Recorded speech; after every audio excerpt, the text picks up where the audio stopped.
Guys আমরা কলেজে আমাদের যখন টিফিন টাইম থাকে আমরা টিফিন মানে টাইমের আগে আমরা টিফিন খেয়ে ফেলি।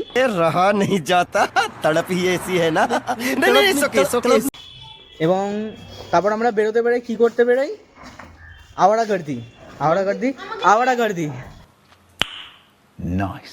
ঠিক আছে, কারণ আমাদের জীবনের অ্যাকচুয়ালি কোনো উদ্দেশ্য নেই, ঠিক আছে, কোনো পারপাসই নেই, নিঃসন্দেহে তুই ঠিক কথা বলেছিস। কিন্তু তবু আমাদের বাকচুরি করতেই হবে, না হলে আমাদের পারপাস নালে আমরা যে টিফিন টাইমে যে টিফিনটা খাই সেটা আমাদের হজম হয় না। হয় নাও এটা হাস্যকর এই দেশের জনগণের জন্য হাস্যকর।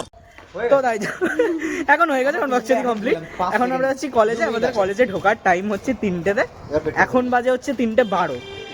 यही नहीं अभी और सुनिए। ঠিক আছে, 3:12 বেজে গেছে। তো আমরা এখন যাচ্ছি, দারোয়ান যে থাকে মানে কি বলে সিকিউরিটি গার্ডকে আমাদের বলতে হবে আমরা কি করছি না আমি পড়ে গেছি, আমি একটু তেড়ে হাত বার, এই যে ও অসুস্থ, তাই জন্য রাস্তায় আমাদের দেরি হয়েছে। চিটিং করতা হ্যায় তু। প্রত্যেকদিন রোজ একটা নতুন বাহানা দিয়ে আমরা ঢুকে কলেজে না থাক, ওরা ঠিক আছে। তো গাইস টাটা ঠিক আছে টাটা। টাটা।